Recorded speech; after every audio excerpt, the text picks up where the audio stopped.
That's the line that keeps replaying in my mind, the one I whisper to myself when the house goes quiet at night and the refrigerator hums louder than my own heartbeat. Because inside that ivory envelope, thick, heavy, almost luxurious, was an invitation to a wedding. A wedding I wasn't supposed to attend. A wedding I should have had no connection to at all. Yet the groom's name was my husband's. I don't mean my ex-husband. I mean my husband. My legally wedded husband of 14 years. The man whose toothbrush still sat next to mine, whose shirts I had ironed that very Monday morning, whose slippers were still neatly tucked under the bed.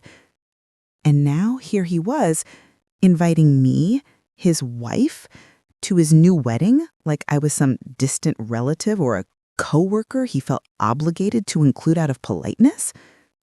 I remember standing in the kitchen with that envelope in my hands, the sunlight hitting the gold lettering just right, the smell of onions still lingering from dinner prep.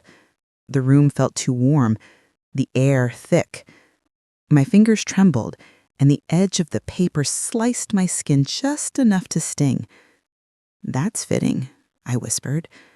A tiny pain to mark the start of a bigger one. I hadn't cried yet. Shock has a way of numbing you before it allows grief to descend. I must have stood there for nearly 10 minutes, just staring at that invitation, my thumb rubbing over the embossed details like touching them would somehow change what they said. Together with their families, Daniel Rivers and Alina Moore, request the honor of your presence. Honor. Presence. Together. The words smeared in my vision, and I felt the kind of silence that presses against your chest like a weight.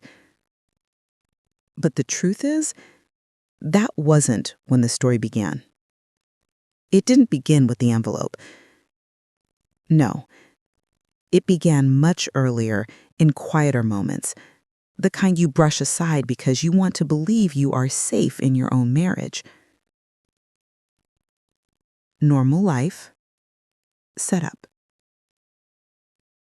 Before everything collapsed, my life was painfully ordinary, the kind of simple, predictable life that feels small to outsiders, but feels like home when you're inside it. Every morning, I woke up before the sun, padded into the kitchen and put on the kettle for tea. The scent of ginger and cardamom filled the house, something I learned from my mother, something Daniel used to love when we first got married. He would come into the kitchen half awake, hair sticking up, mumbling good mornings, wrapping his arms around me from behind. I used to lean back into him, feeling safe. That was years ago. These last few months, Daniel started waking up later, much later. He'd come into the kitchen already dressed, already polished, like he had been awake long before I opened my eyes. No more sleepy smiles, no more morning hugs, just a brisk "morning," followed by him reaching for the travel mug and heading out the door. I tried not to take it personally. Life changes people. Jobs demand more. Stress weighs differently at different ages. Or at least that's what I told myself. We didn't have children. Not by choice, by circumstance. Miscarriages came quietly and left loudly, tearing through my dreams each time. After the second one, we stopped trying. At least I did. Daniel said he was fine either way, but sometimes I caught him watching fathers with their kids at the grocery store, and something inside him wilted. He never talked about it. Still, we carved out a life together, a modest one, a 2-bedroom house with peeling paint we always promised to fix next summer, a garden full of stubborn roses, a shared Netflix account full of half-finished shows neither of us cared enough to resume. I worked from home, selling handmade home decor online. It wasn't glamorous, but it paid the bills and gave me joy. Daniel worked at an engineering firm downtown. Long hours, plenty of travel. Just part of the job, he'd always say. But a marriage isn't the big events. It's the small rituals, the kind that fade before you realize they're gone.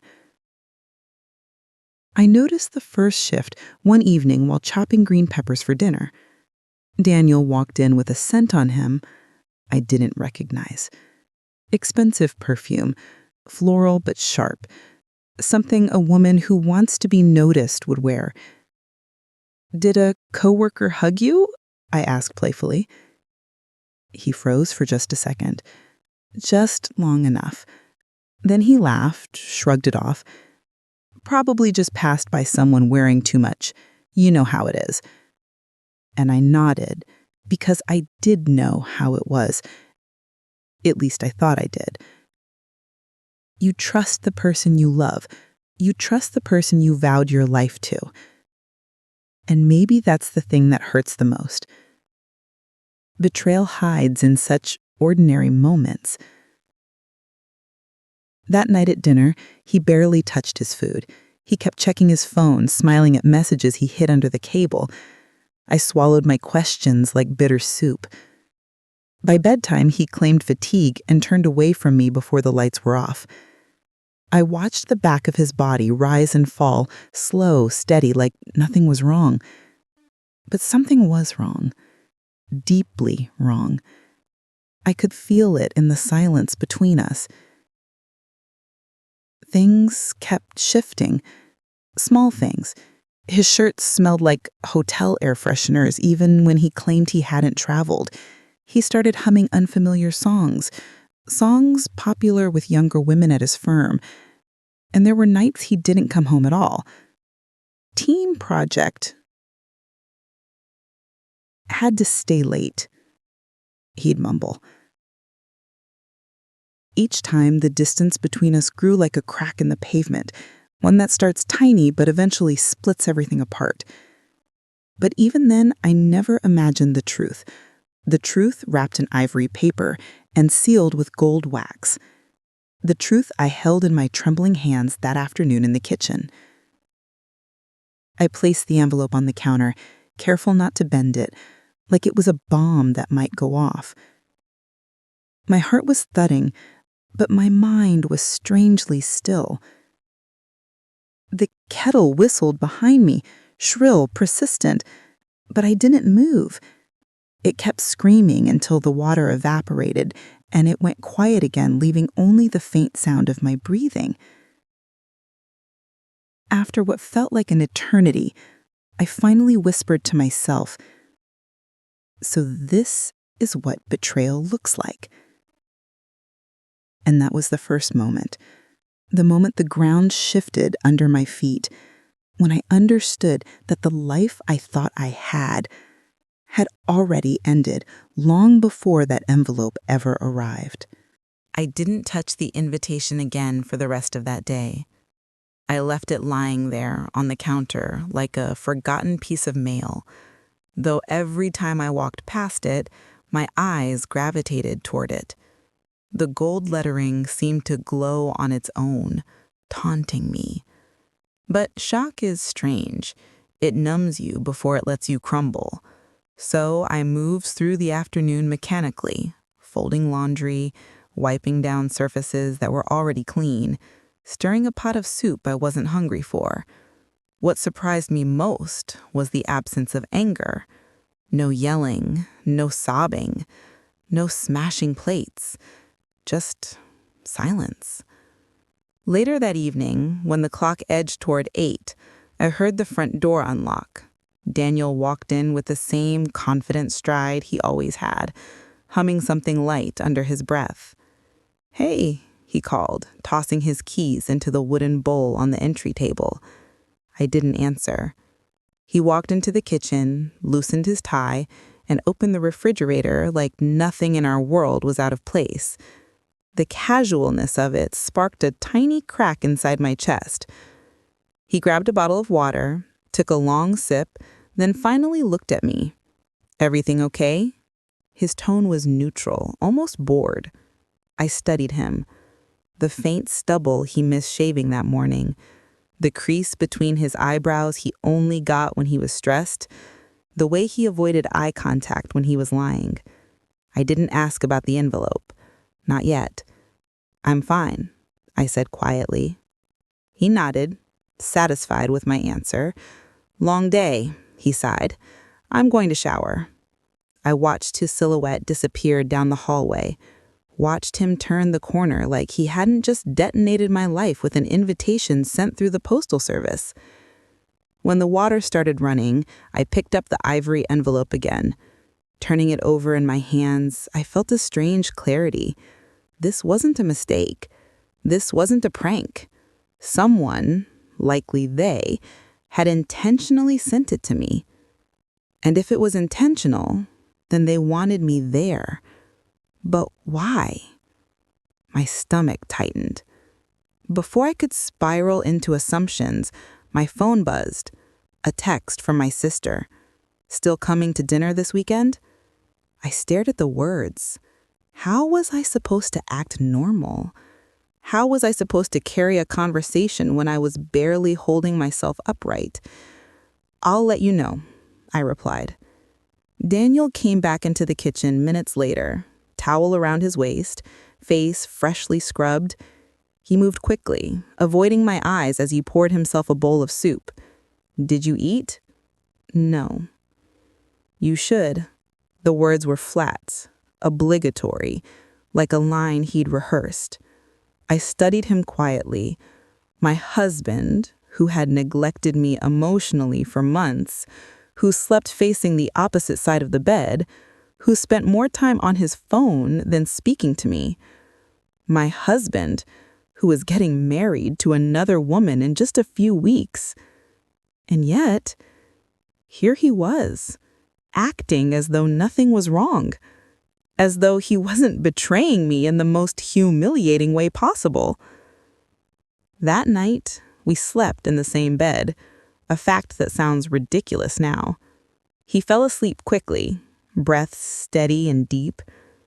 I lay awake, staring at the ceiling, listening to the faint whistle of wind outside. Inside me, something was unfolding piece by piece. Not rage, not devastation, awareness. A painful awareness that the man lying next to me didn't love me anymore. The first clue, revisited. The truth is, the envelope wasn't the first clue. Not really. It was only the confirmation. The first clue came 6 months earlier, though I didn't fully understand it at the time.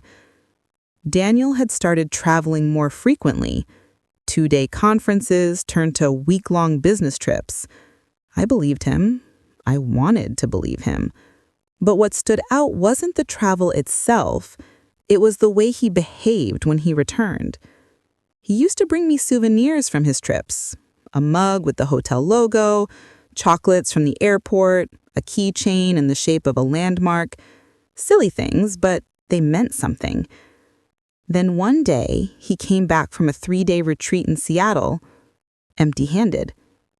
"Oh," he said, shrugging off his coat, "I forgot." That forgot happened again the next trip, and the next, and the next. He stopped calling me at night when he was away. His texts became shorter, his tone colder. Then one evening, while doing laundry, I found a lipstick stain on the inner collar of one of his shirts. A pale rose color, not mine. My stomach dropped when I saw it, but Daniel's reaction was so smooth, so confident, that I questioned my own instincts. "Probably from the dry cleaner," he said, or "maybe someone brushed past me at the airport." I didn't have proof. I didn't want evidence. So I washed the shirt twice and buried the fear. Looking back, that was the moment something inside me, my intuition, started to whisper. But I shushed it, because love teaches you how to quiet yourself in all the wrong ways. Suspicion becomes pattern. Over the next weeks, subtle changes piled up, like unanswered questions. Daniel switched gyms, Suddenly, the old one wasn't good enough. He updated his wardrobe, slim-fit shirts, new cologne, shoes that cost more than the price of our monthly groceries. He shaved more often, styled his hair differently. I complimented him one day. "You look nice," I said, smiling. He barely looked at me. "Just trying to look professional." Right. One night, he came home late, smelling faintly of jasmine. I'd never worn jasmine perfume in my life. "You're back late," I murmured. "Work dinner." "Who with?"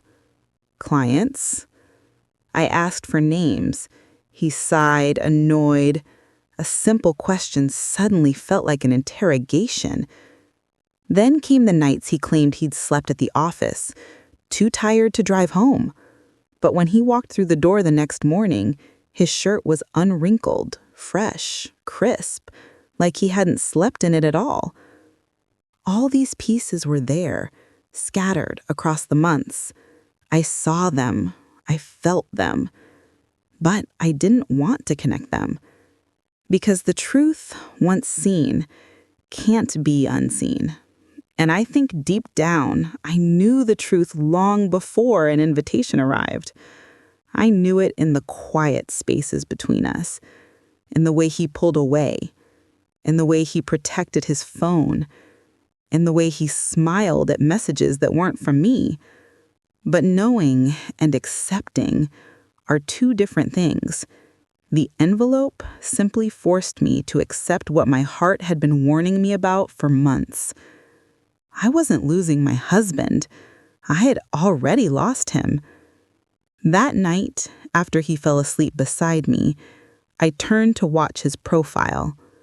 The moonlight brushed against his cheek, softening the angles of his face. I studied him, the man I once loved fiercely, the man I trusted with all of me.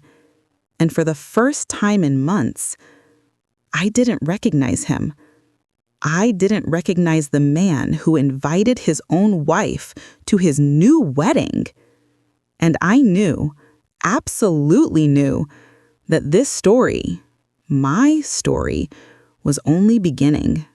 I don't know how long I stayed standing at that kitchen counter after Daniel left for work. The house felt too quiet, like the silence itself had witnessed something and didn't know how to hold it. My hands were still resting on the edge of the marble, palms flat, the cool surface grounding me, while my heart refused to slow down. I kept replaying that new voice in my head, light, soft, almost girlish. "Thank you. I'll text you later." I couldn't recall ever hearing it before, but somehow it clung to my mind like perfume on fabric. That bothered me more than anything. The familiarity born from something I couldn't name. Still, I told myself what most women tell themselves when the world starts tilting. You're imagining things. You're tired. You've been working too much. So I tried, truly, to go on with my day. I brewed myself a cup of Earl Grey, letting the steam soften the tension in my neck. I sat by the window with my notebook, the one where I planned out my home bakery's orders. The lemon glaze recipe was open to the page, but I couldn't concentrate on a single line. The handwriting blurred. I made myself focus. "You're fine," I whispered. "Everything's fine." But the thing about lies, even small ones, is that they rattle inside your own voice. A few hours later, I got a message from Daniel. It came in as a photo of a menu from a restaurant we used to love. He captioned it, "Lunch meeting here. Wish you were with me." It should have warmed me. It used to. But now the sweetness tasted artificial, like someone pouring syrup over spoiled fruit. I stared at the screen far too long before typing back, "Looks nice. Have a good lunch." No heart emoji. No little kiss. And he didn't ask why. That right there was clue number 2. The days that followed were small storms that pretended to be breezes. Daniel came home later, not late enough to raise alarms to anyone else, just late enough that I noticed. He started washing his own shirts, which he hadn't done since our first year of marriage, claiming he didn't want to bother me. His phone, once left casually on the coffee table or kitchen counter, now never wandered far from his pocket. Even when he showered, I heard the faint buzz of a text through the bathroom door. Sometimes he'd come out smiling at something he wouldn't explain. He still kissed me hello, kissed me goodnight, but his lips felt distracted, like they were passing through the space my face occupied rather than touching me. I told myself again, "You're imagining it. He's stressed. You've both been busy. Don't assume the worst." But assumptions aren't what did it. It was the facts that kept piling up like mail on a doorstep no one wanted to open. One morning, about 2 weeks into this shift in the air, I decided to surprise Daniel with lunch at his office. I used to do that all the time. Bring him a warm container of roasted tomato soup or fresh brioche.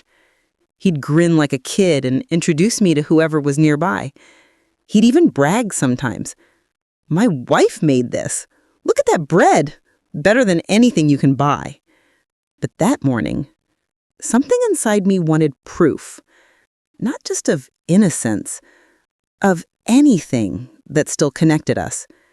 I made chicken salad sandwiches with extra dill, his favorite, and wrapped them neatly, adding a small note that said, "Thought you might need a break today. M." Driving to his office felt heavier than usual. The sky was overcast, that dim blue-gray that makes everything look more serious. When I pulled into the parking lot, I saw his car. Good. At least I wasn't imagining that. Inside, I greeted the receptionist, a sweet young woman named Lena, who always had a smile ready. "Oh, hi, Mrs. Collins," she said. Her smile flickered just slightly. "Are you here for Daniel?" "I am. Thought I'd bring him some lunch." Her hand hesitated over the keyboard. "Oh, he's not here right now." I frowned. "He's not? He said he had a full day of office meetings." She cleared her throat. "Right, well, he left about 30 minutes ago. Said he had a personal appointment." In all the years I'd known Daniel, he'd never left his office for anything without telling me, especially not for something personal. "Did he say where he was going?" I asked. She shook her head quickly. "No, ma'am. Sorry." I thanked her and stepped outside, the sandwiches in my hands suddenly feeling foolish and heavy. My first thought was to call him, but some instinct, some quiet, wise voice inside me said not to. Not yet. I walked slowly to my car, the wind brushing against my face, the air full of something unsettled. When I sat inside, I didn't start the engine. I just sat there, watching the entrance to the building, watching people come and go. Then, before I could talk myself out of it, I picked up my phone and opened our shared device locator app, the one he installed years ago after he kept losing his phone. I'd never checked it, not once, not in all our years together. But today, I did. It took a second to load. Then a small blue dot appeared. Not at his office, not anywhere near the restaurant from his picture the other day. It was at a cozy little cafe on Marlowe Street, one known for its outdoor patio and intimate atmosphere. A place for quiet conversations. A place for two people, not corporate meetings. My stomach tightened. But I didn't go there yet. Instead, I drove home slowly. The sandwiches untouched in the passenger seat, the note staring up at me like a small, naive question. When I got home, I put the lunch in the fridge and stood alone in the kitchen. The clock on the wall ticked louder than usual, and I whispered to myself, "Something is happening." It was the first time I admitted it out loud, but I wasn't ready to accuse him. Not yet.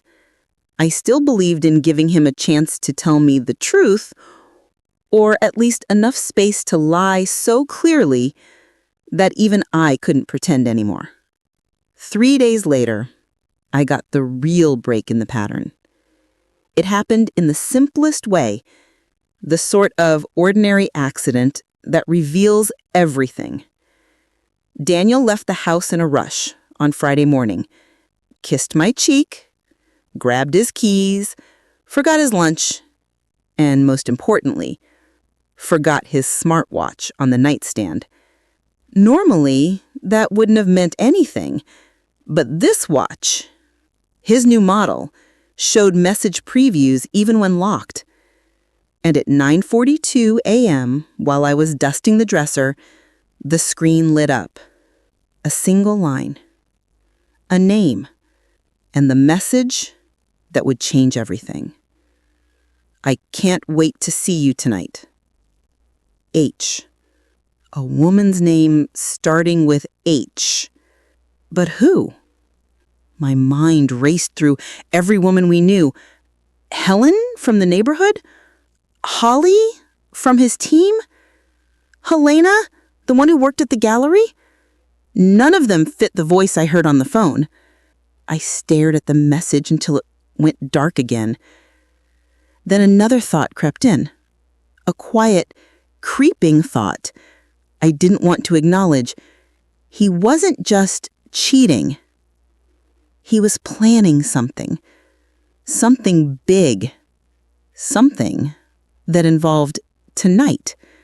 I sat down on the bed, heart pounding in my ears. That was the moment, the exact moment I knew I had to find the truth. Not tomorrow. Not in a week. Today. And whatever happened next, I would face it. I just didn't know that the truth waiting for me was not just betrayal. It was worse. Much worse. I didn't move for several minutes.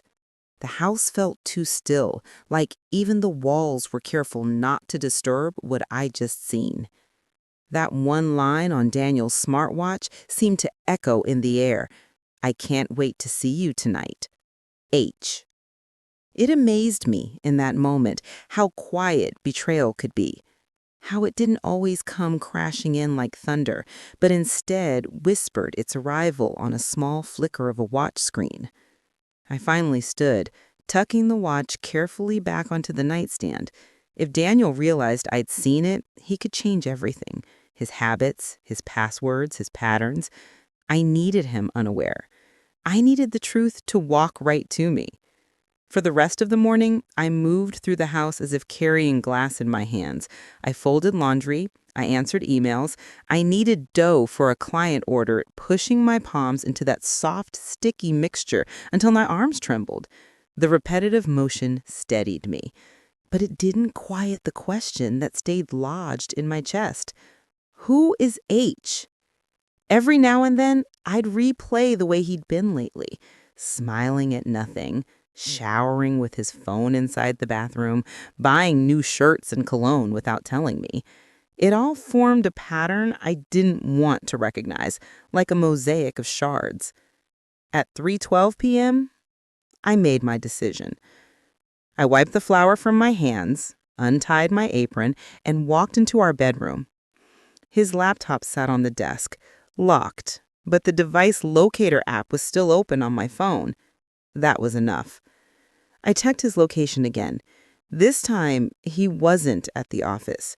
The blue dot sat over a quiet residential street on the north side of town, a neighborhood I didn't recognize, a place he had no reason to be. I felt a tremor run through me. Not fear, not yet, but something close, a warning. I grabbed my keys and headed for the door. No makeup, no plan, no excuses. Just instinct. The drive across town felt longer than it was, each stoplight a small test of my resolve. The sun hung low, casting long shadows across the road, each one stretching like a thin reminder of how far things had drifted. The closer I got to the address, the tighter my hands gripped the wheel. The houses here were newer, with manicured lawns and freshly planted trees. A quiet neighborhood, too quiet for mid-afternoon. When I slowed in front of the address marked on the map, my stomach clenched. Daniel's car was parked in the driveway, just sitting there, calm, innocent, as if it belonged. I pulled over across the street, turned off the engine, and let the reality settle in. He wasn't working. He wasn't running errands. He wasn't with a client. He was here. And I had no idea who lived in that house. I waited. The minutes crawled, my heartbeat too loudly in my ears. At one point, I wondered if I should leave, if I even wanted to know what lay behind that closed door. But the truth has a way of insisting, and at 4:06 p.m., that insistence came in the shape of her. The front door opened softly, like it had practiced hiding things, and out stepped a woman, maybe in her early 30s, wearing a soft cream blouse and navy skirt. Her hair was long, chestnut brown, falling in smooth waves. She was beautiful, delicate, with that effortless kind of grace some women have without trying. And she was smiling in the kind of way a woman smiles when she's full of hope, of excitement, of something blooming. She held a small bouquet of pale pink peonies, my favorite flower. My breath caught. A second later, Daniel stepped out behind her. He wasn't touching her, but he didn't have to. His posture, relaxed and open, said enough. He stood next to her like a man who belonged, like a man content, like a man who had a life I didn't know about. She turned toward him, laughing lightly at something he'd said, and then, God help me, she reached up and adjusted his collar gently, her fingers brushing his neck, familiar and unhurried. He didn't flinch. He didn't step back. He smiled down at her. It was a smile I hadn't seen on his face in months. My throat tightened so sharply it hurt to swallow. I grabbed the steering wheel with both hands, trying to anchor myself to something, anything. For a long moment, I just watched them. They talked quietly. She held his arm. He leaned in. And then, after a few last words, she kissed his cheek and walked to her car. He watched her go. Slowly. Too slowly. She drove away, and he went back inside. I sat in my car and realized I was shaking. The world hadn't collapsed. It hadn't exploded. It just shifted. Shifted into a version of reality where my husband lived another life behind my back. And I wasn't part of it. I didn't confront him that day. I couldn't, not yet, because now I needed answers, not guesses, not suspicions, evidence. The truth, whole and undeniable. So I went home, quiet, heavy. The air in my house felt different, like I'd brought something back with me. That night, Daniel came home at 6:47 p.m. Not early, not late, just intentional. He kissed my cheek, set his things down, and asked what was for dinner in the same voice he'd used for nearly a decade. I watched him, really watched him. The ease, the practiced casual smile, the faint scent of a woman's perfume, floral, soft, not mine, clinging to his shirt. Heavy day, he asked. I had a terrible day. I wanted to say. I wanted to scream it at him. Instead, I smiled down at my food and said, yeah, meetings. I was so far beyond exhausted, I couldn't imagine a word for it. Dinner passed quietly. Afterward, he showered. I heard him humming. Humming. A man humming doesn't think his world is about to crack open. He came to bed, kissed my forehead, and said, "I love you, honey. You know that, right?" It took everything in me not to pull away. Instead, I whispered, "Of course." But deep inside, something shifted, a promise to myself, a vow. I will find out everything, and I will not be blindsided again. I didn't sleep that night. I watched the ceiling till dawn, and in the quiet dark, I made a decision. Tomorrow, I would follow him.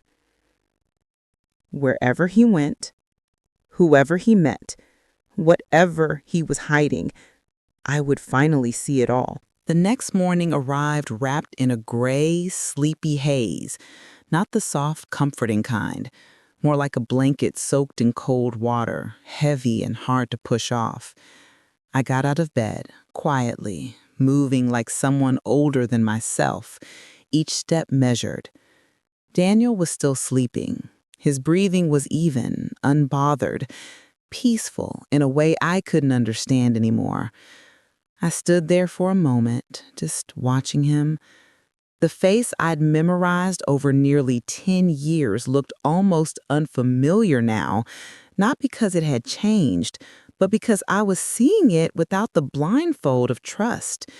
There was a faint crease above his eyebrow, a tiny scar on his chin from a bike accident when he was 9, lips slightly parted with that soft snore I used to tease him about. And yet, he felt like a stranger wearing my husband's skin. I left the room before he woke. I needed control of the morning. I needed steadiness. I made coffee, his and mine. Habit is stronger than hurt sometimes. The sun crept across the kitchen counter, brushing against the cooling muffins I'd baked 2 days before. Everything looked normal, ordinary. That was the thing about betrayal. It doesn't rearrange your home. It rearranges you. He came down at 7:18 a.m., same as always, hair damp, tie slightly crooked. He kissed my cheek and reached for his travel mug. "You're up early," he said lightly. "Couldn't sleep." He nodded, assuming it was the insomnia I battled sometimes. Not once did he look closer. Not once did he think my sleeplessness had anything to do with him. That, somehow, hurt more than the lie itself. "What's your schedule today?" I asked, keeping my tone easy, soft. "Oh, same old," he said. "Work. Then I might grab drinks with Mark." Mark, the co-worker he used as his human alibi. Poor Mark probably had no idea he'd been made into a ghost companion for months. I smiled. "Okay, just text me if you'll be late." He kissed me once more, then left.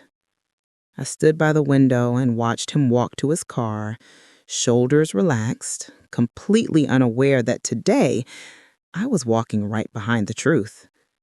As soon as he pulled away, I grabbed my keys and followed. At first, he drove toward the office. I almost doubted myself. Almost. But then, 2 blocks before the turn, he switched lanes and headed north. Same direction as yesterday. My pulse quickened. I tightened my grip on the wheel and kept a safe distance. Not too close, not too far. He took the same quiet road, past the same bakery on the corner, slowed to the same residential street, and finally, he pulled into the same driveway.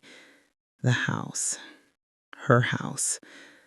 I parked 2 streets over this time, closer but discreet. My hands trembled as I waited. I told myself to breathe, to stay calm, to keep my dignity even if nothing else remained. 10 minutes passed, then 20. Just when I thought maybe I'd missed something, the front door opened. Daniel walked out with a rolled-up bundle of papers in his hand.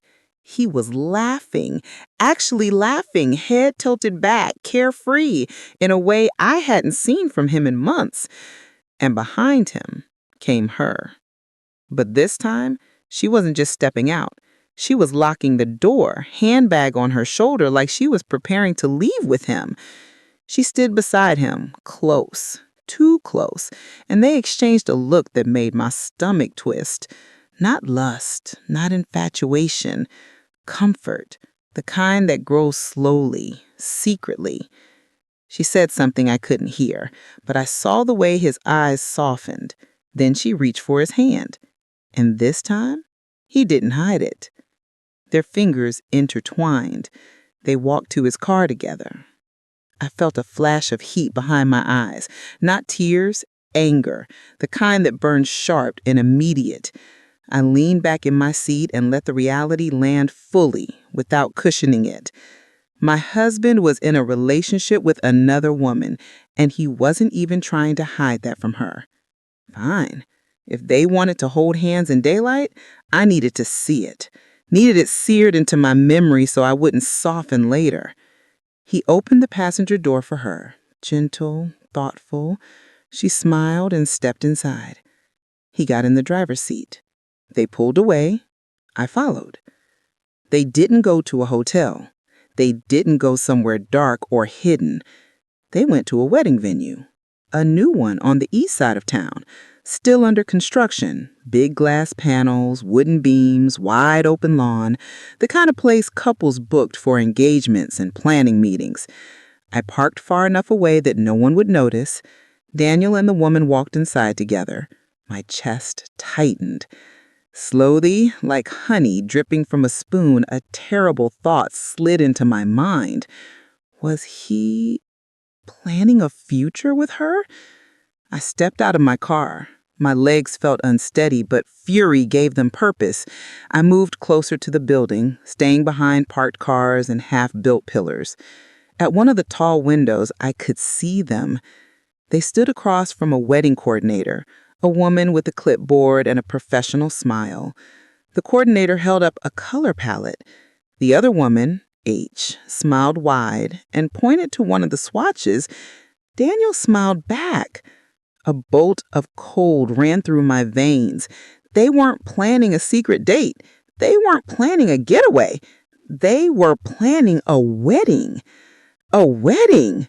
My heart thudded in my ears. My knees nearly gave out.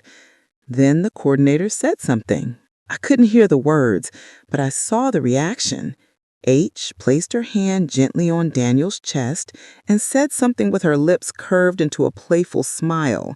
He laughed, looking down bashfully. He looked happy. And then he put his arm around her waist, possessive, proud, like she was his, like she wasn't destroying my life with every breath she took. I covered my mouth with my hand, trying to steady myself, trying from keeping from collapsing right there on the pavement. They were planning a wedding. But the worst part wasn't that. The worst part was what happened next.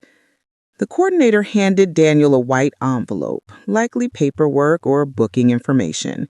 He opened it, scanned it, and then he showed it to her.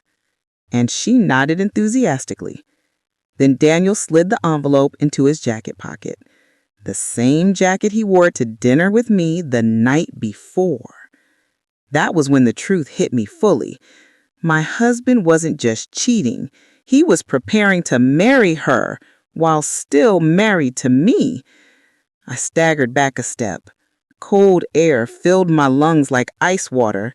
And then, like the final twist of the knife, I watched H wrap her arms around Daniel and kiss him. Not a small kiss, not a gentle peck, a long kiss. The kind that belongs to people certain of their future, certain of each other, certain enough to plan a wedding without shame. I closed my eyes. The world didn't end, but something inside me did. I don't remember walking back to my car.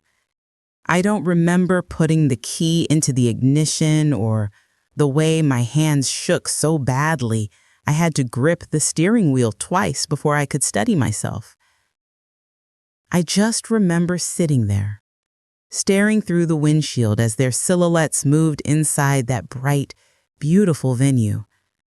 Two shadows planning a future, while mine crumbled like dust in my palms. People don't talk about the silence that follows discovery. Not the dramatic, angry silence some expect. No, this silence is hollow. It's the sound your heart makes when it's trying to understand something that can't be understood. A sound so still it feels like the earth has paused, waiting for you to catch up. I don't know how long I sat there. Minutes, maybe an hour. Long enough for the sun to shift across the building. Long enough for my hurt to turn into something steadier. Something with weight. Resolve. When I finally drove away, the tears didn't come, not then. Instead, I felt a strange calm settle into my bones, like the truth, awful as it was, had finally given me footing.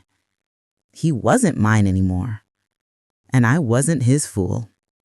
Daniel came home earlier than usual that evening, 6:02 p.m. to be exact. I was sitting at the dining table pretending to look at recipes, though my eyes weren't really reading the words. He walked in humming again. That humming felt different now. Smug, full, like a man living two lives and convinced he'd never be caught. "Hey, honey," he said, leaning down to kiss my cheek. This time I did pull back. Barely. Subtle enough he didn't notice, but enough to protect myself from the lie wrapped in his affection. "How was your day?" he asked, opening the fridge. "Oh, you know," I murmured. "The usual." He nodded, grabbing a bottle of water. "And yours?" I asked, my voice steady in a way that surprised me. He didn't look at me when he answered. "Busy." One word. Clean. Simple, wiped of the truth I'd watched with my own eyes. I studied him quietly. The slight flush in his cheeks, the faint imprint on his collar, possibly from her lipstick or fingers, the soft look in his eyes. He was in love, not with me, but with the life he'd built in the shadows. I almost pitied him then, not for cheating, not for betraying me, but for believing he was invincible, for thinking I was still the woman who would trust him unquestioningly. That woman was gone, replaced by someone who saw clearly now. After dinner, I barely touched my food. He went to shower again, and as soon as I heard the water running, I stepped into his office. The desk held exactly what I expected. The jacket he'd been wearing earlier that day, draped over the chair like a careless secret. I approached it slowly, reached into the inside pocket, and pulled out the envelope. My heart thudded. My fingers trembled, but I opened it. Inside were neatly printed forms, venue reservation details, guest capacity, deposit information, planning schedule, and a line that hit me like a slap. Bride, Hannah Whitaker. Groom, Daniel Pierce. My breath caught. Her name was Hannah. The H on the smartwatch, the woman with the graceful smile and the bouquet of pale pink peonies, the woman who held his hand, the woman who kissed him as if she belonged to him. I stared at the form, feeling the edges dig into my fingers. Then I saw something else that made the room tilt. The wedding date. 3 months from now. 3 months. 3 months. And beneath it, in small print, suggested guest list, immediate family first. Immediate family? My stomach twisted. A memory surfaced. Something he said 2 nights ago when he came home unusually cheerful. "There's a big event coming up at work. You might get an invitation soon, but don't worry, you don't have to stay long." I thought he meant a corporate dinner, but now I saw it clearly. He meant his wedding. He was going to invite me to watch him marry another woman. The room swayed. I gripped the edge of the desk to steady myself. The cruelty wasn't loud. It was quiet, soft, planned. I didn't hear the shower stop, didn't hear his footsteps, didn't realize he'd come into the doorway until I heard his voice, light, unsuspecting. "Hey, honey, what are you doing in here?" He froze. His eyes dropped to the envelope in my hands, and for the first time in months, I saw fear flicker across his face. Not guilt, fear. "Lila," he whispered, stepping forward slowly. "I can explain." I held up my hand, not to stop him physically, but to stop the lies from reaching me. He swallowed hard, running his fingers through his damp hair. His eyes darted from me to the papers to the doorway like he was searching for an escape that wasn't there. "Lila," he said again, weakly. "Listen, just how long?" I asked quietly. He didn't answer. I didn't raise my voice. I didn't cry. I just straightened my shoulders, held the envelope firmly, and repeated, "How long have you been planning your wedding?" His jaw tightened.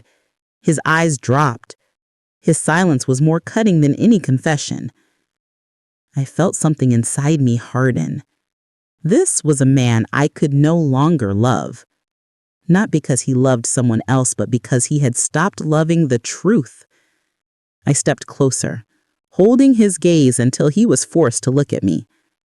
"You were going to invite me," I said softly, firmly, like a door closing forever. Then I walked past him, holding the envelope against my chest. As I left the room, I heard him whisper, desperate and broken, "I didn't want you to find out like this." The irony tasted bitter on my tongue, because the truth was, he never wanted me to find out at all. Back in our bedroom, I sat on the edge of the bed, staring at my reflection in the mirror across from me. I didn't look angry. I didn't look destroyed. I looked awake. Slowly, methodically, I folded the papers and slid them back into the envelope. I placed it on the bedside table. And then, for the first time in days, I allowed myself to feel everything at once. Hurt, betrayal, humiliation, and beneath it all, a quiet, steady strength.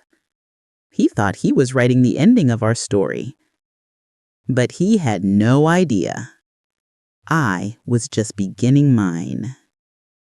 The night didn't end with shouting. It didn't end with a dramatic confrontation or broken lamps or tears staining the hardwood floor. Sometimes betrayal doesn't explode. It dissolves, quietly, like sugar in hot water, disappearing but leaving everything changed. Daniel slept in the guest room that night. Not because I told him to, because he didn't dare ask. I lay awake in our bed, staring at the ceiling, listening to the sound of him pacing in the room down the hall. Slow, heavy footsteps that kept stopping and starting as if he couldn't quite figure out what to do next. Good. Let him feel unsettled. Let him feel the weight of consequences pressing through the walls. But I wasn't trying to punish him. That's the funny, twisted truth. Betrayal burns you so deeply that vengeance starts to feel small, too small for the size of the wound. I didn't want revenge. I wanted clarity. Answers. My peace back. At 3:11 a.m., I finally sat up. My chest felt tight, my throat raw from holding back everything I refused to let spill out. The envelope still sat on the nightstand, its edges catching the soft glow of the lamp. I reached for it, opened it again, and this time I looked more carefully, not through the eyes of a broken wife, but through the eyes of a woman preparing herself for the truth. There were more documents inside.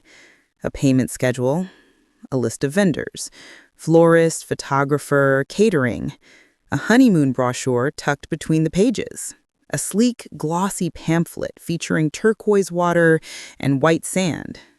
The same resort Daniel and I once talked about visiting on our 10th anniversary. My breath hitched. He'd taken the dream we built together and handed it to her. That hurt more than the affair itself. My fingers paused on a small, handwritten note in the corner of one page. The handwriting wasn't Daniel's. His was neater, more rigid. This one had a looping style. Feminine. Confident. Can't wait to spend forever with you. H. My stomach twisted. That was all I needed to close the folder. Not slam it, just close it gently, as if handling something fragile, like a corpse of what used to be my life. I didn't sleep.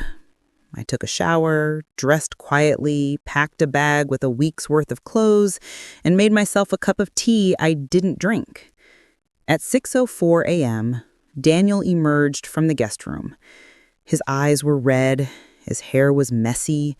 He looked like a man bracing himself against a storm, not realizing the storm wasn't coming. It had already passed. He opened his mouth to speak, but for a moment, no words came out. Finally, "Leela, we need to talk." "Yes," I said calmly. "We do." He watched me, waiting for me to erupt, but I just folded a sweater and placed it in my bag. His voice cracked. "You're leaving?" "For a few days." A flicker of panic crossed his face. "To where? With who?"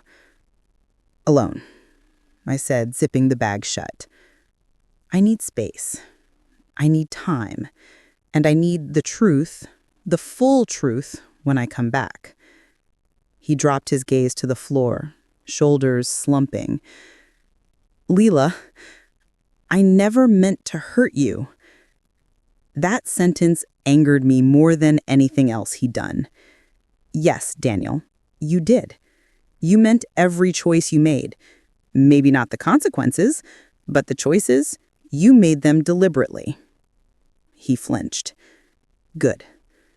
He needed to feel the truth, too. I lifted my bag and walked past him toward the front door. But before I reached it, I paused. "Is she worth losing everything?" I asked quietly. It wasn't a trap. It wasn't an accusation. It was a real question. One he needed to answer for himself. He swallowed, his voice shaking. "I don't know." And there it was, the most honest thing he'd said. Not, "I love her," not, "It's over," just uncertainty. A coward's truth.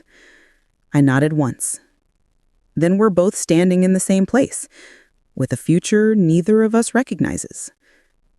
He looked like he wanted to reach for me, apologize, beg, something, but he didn't.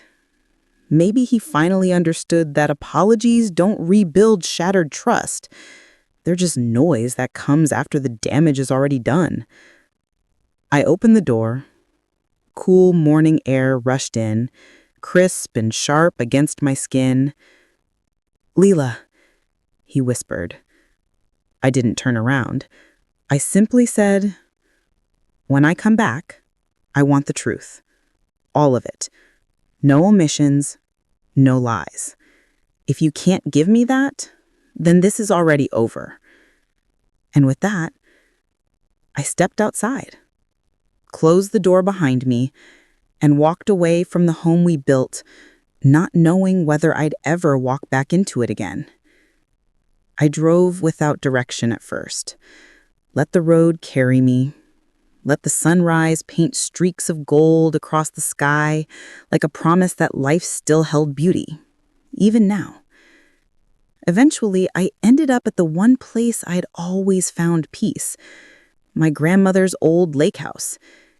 It was small, weathered, quiet, surrounded by water that mirrored the sky, a place untouched by Daniel, a place untouched by lies. I unlocked the door, stepped inside, and let the silence wrap around me like a blanket. For the first time in days, I exhaled fully. I wasn't okay, not even close, but I wasn't drowning either. I sat on the couch, pulled my knees to my chest, and let the tears finally come. Not the wild, heaving sobs of heartbreak, but the soft, steady release of someone who no longer has to pretend.